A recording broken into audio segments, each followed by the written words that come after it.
Magandang araw po mga kabarya at mga kaibigan sa buong mundo at sa Pilipinas. Naway gabayan tayo ng ating Diyos na banal sa ating pagtatrabaho sa araw-araw at sa ating mga sari-sariling pamilya. Mga kaibigan, ang ating topic ngayon sa araw na ito na aking video ay paglilinis naman ng barya. At makikita nyo dyan sa screen ang napakaduming barya na nagkaroon na ng may itim na tarnishes, patina, at yung kanyang natural luster ay talagang hindi na maaninag mga kaibigan. So ayan po yung ating lilinisin, 5 pirasong metal, iba't ibang klaseng metal. At bago po simula mga kaibigan ang paglilinis ng aking mga barya, ay paalala lang po, yung ating pong mga anak at maliliit na bata ay ating pong supervise, baka mamaya ay nakikita ang ginagawa natin sa paglilinis ng barya ay baka gayahin nila at yung ating mga anak ay mainom yung gagamitin nating liquor dito sa paglilinis ng barya o kaya malunok nila yung barya mga kaibigan. Ayan po ang ating lilinisin. Meron po tayong barya dito na nickel brass. Subukan natin kung lilinis siya sa pamamagitan ng soft drinks, kung ano po yung mangyayari.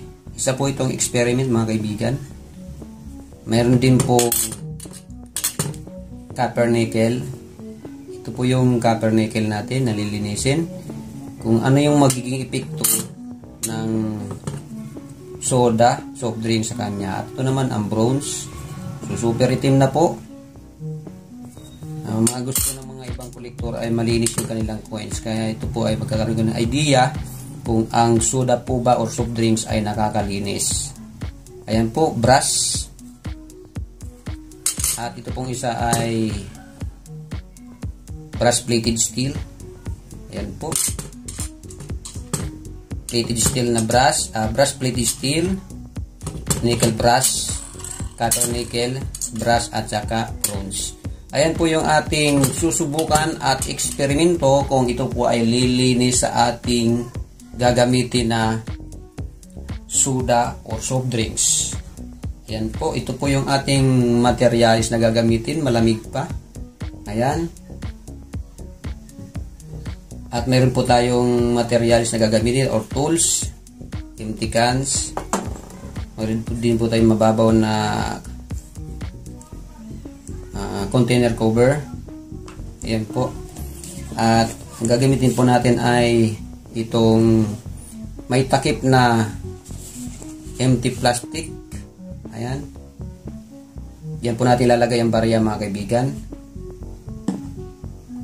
At itong clean tissue para mamaya linisin natin.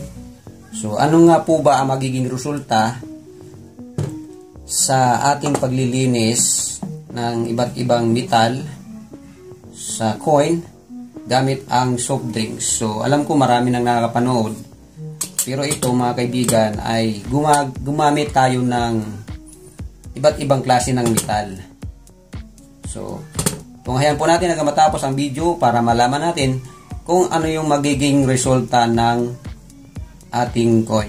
At simulan po natin. Ito po yung aking mga gagamitin. So ayan, pinakita ko na sa inyo kanina yung soft drinks. Ayan. So ang una po natin gagawin mga kaibigan ay itong empty plastic. Diyan po natin ilalagay yung soft drinks. Ayan po. So kunin po natin yung soft drinks. Ito natin yung soft drinks at buksan po natin mga kaibigan. So, huwag nyo naman pong ubusin yung soft drinks. Konti lang ang ilagay natin. So, bago pa po yan. So, ayan. Then, buksan din naman natin yung plastic, siyempre. Kasi lalagay natin dyan yung soft drinks. Ayan po. Lagyan natin ng soft drinks, yung ating container. So, konti lang po mga kaibigan. Huwag masyadong punuin kasi sayang.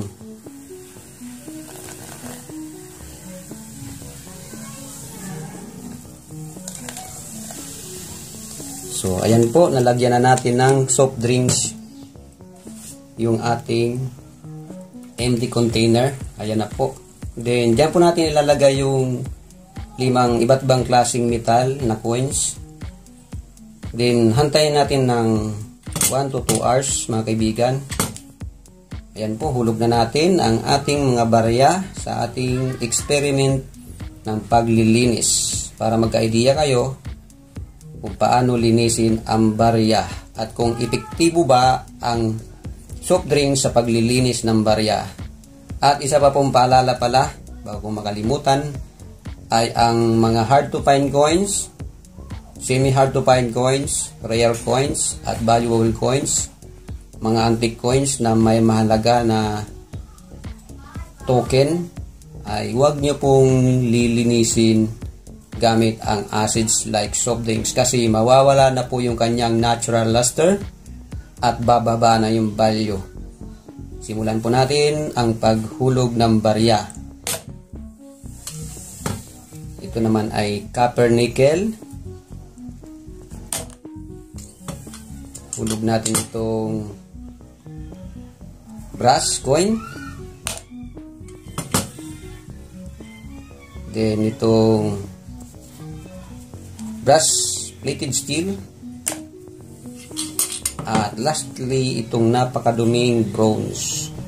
So, hantayin po natin 1 to 2 hours. Pinakamatagal ng 2 hours. Kung ano yung mangyayari dito sa mga baryang ito after na maibabad natin ng 1 oras hanggang 2 oras, mga kaibigan. At siyempre po, mga kaibigan, mga kapatid, huwag niyong kalimut mag-subscribe para ma-update kayo sa akin pang mga bidyong ilalabas tungkol sa world coins and currency. Yun po. At ang purpose po, bakit po may takip, kasi kaya po natin tatakpan yan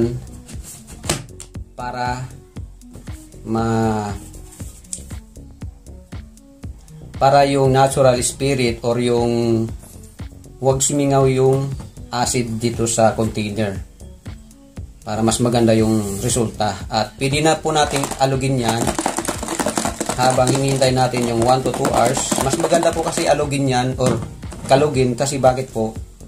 Para mas makita natin yung result doon sa mga barya natin ihulog. Yung po ang purpose, kaya may cover para hindi makasingaw yung acid. Ayan po. Ganun po ang gawin nyo para mas maging effective yung paglilinis ng ating mga barya. So, ayan po. Basta po 1 to 2 hours para makita natin yung pinaka-effect ng ating ginagawang experiment. At gumamit po tayo ng stopwatch. Ayan po, 0. Ayan po. 0 po yung ating orasan. Then, start natin. 120 minutes, mga kaibigan. Or 60 minimum up to 120 minutes kasi po 2 oras. Ayan po, nagsimula na po ang orasan. At pag umabot na po tayo ng 2 hours, ay atin na pong hahanguin na yung ating inihulog na dirty coins sa soft drinks. 10,000 years later. At ito na po, mga kaibigan at mga kabarya. At umabot na po tayo sa 2 oras. Ayan pong orasan natin. Pakita ko sa inyo. So, ayan na po yung ating oras. Ayan. Meron pa po tayong 13 minutes, mga kaibigan. So, gawin natin. Huwag na natin pabubutin ng 2 hours. So, malapit rin naman na mag 2 hours. Kaya bubuksan na natin yung ating binabad na barya. Kung ito ba ay naging effective, luminis ba, or may pagbabago ba yung ating mga maduduming coins sa loob ng kulang-kulang 2 oras or 2 oras, mga kaibigan. So, ito po yung aking aking binabad, yung lalagyan. Nandito yung ating coins. At paminsan-minsan ating kinalog yung ating barya para mas makita na effective yung ating ginagawang experiment. So, ayan, mga kaibigan. At ilalagay natin siya dito sa ating mababaw na lalagyan. At ihanda natin yung ating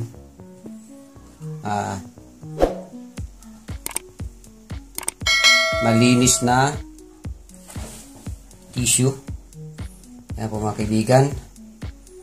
At ating pubuksan mga kaibigan yung ating binabad na coin para malaman natin kung may pagbabago. Buksan natin. 2 hours po ito mga kaibigan.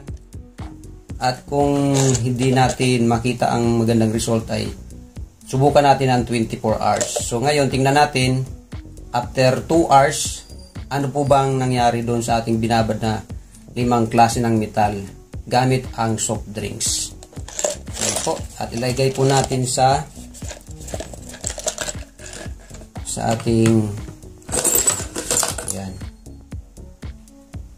ayan po yung ating ginawang experiment. Yan po. So ayan po, kitang-kita may pagbabago naman po mga kaibigan ng ating ginawang experiment using soft drinks. Ayan. At isa-isahin po natin, di na po tayo mag-gloves kasi mababasa. Ayan. Isa-isahin po natin. So ito po yung brush. Ang una nating nakita, brush. Ayan po yung resulta ng 2 hours.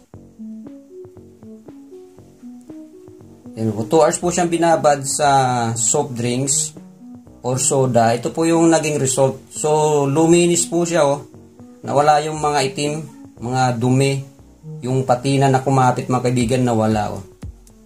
So, ayan po yung resulta ng ating 2 hours na pagbababad ng brush coin sa soft drinks. So, tingnan po natin yung iba. Next nating tingnan itong nickel brush. Ayan po, may pagbabago po. Nalinis po yung nickel brush.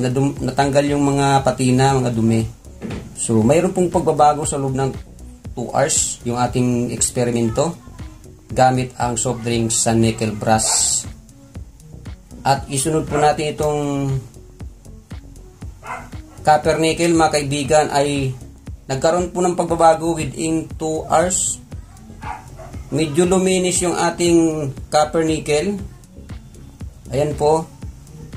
Luminis siya mga kaibigan at hindi naman fully na pumuti. Pero mayroon pong pagbabago sa ating copper nickel nang ibabad natin sa soft drinks. So ayan po yan mga kaibigan. At isunod natin mga kaibigan itong isa pa. Itong ating bronze. So after 2 hours po yung ating bronze ay nagkaroon ng pagbabago. Ayan, natanggal yung ibang mga itim, dumi. Ayan po yun mga kaibigan. Pero hindi siya fully na nalinis. So ayan. Medyo luminis. Then, ang pinakahuli yung ating brass plated steel. Ito po yung bakal na binalutan ng tanso. Ito po yung nangyari within 2 hours. So, yan po mga kaibigan. Ang ating soft drink soda ay pwede pong gamitin sa paglilinis ng mga coins. Then, gagawin po natin, ibabad po natin siya within 24 hours, 2 days, at pabutin natin ng 3 days kung anong mangyayari sa mga bariyang ito mga kaibigan. At subaybayan nyo, sa susunod kong video ay papakita ko yung results ng mga coins na ito. Bali, ito na po yung aking mga coins after ng 2 hours. Yan po. Wala pong daya mga kaibigan yung ating paglilinis. Ito po ay binabad lang natin sa soft drinks. Yan. Binabad lang po natin yan sa soft drinks within 2 hours. Yan po yung makikita nyo dyan. So, yan po ang realistic na nangyari nung ibabad ko ng 2 hours yung ating mga coin. Ayan. Mayroon pong pagbabago. So, what more pa kung or how much more pa kung 3 days. So, 24 hours, then 1 day, 2 days, hanggang 3 days natin ibabad mga kaibigan. So, muling ibalik natin mga kaibigan sa lalagyan para ating i-continuous ang ating experiment para sa ating best result. So, balik ko na po mga kaibigan, at para sa 1 day at 3 days na result. Ayan po mga kaibigan.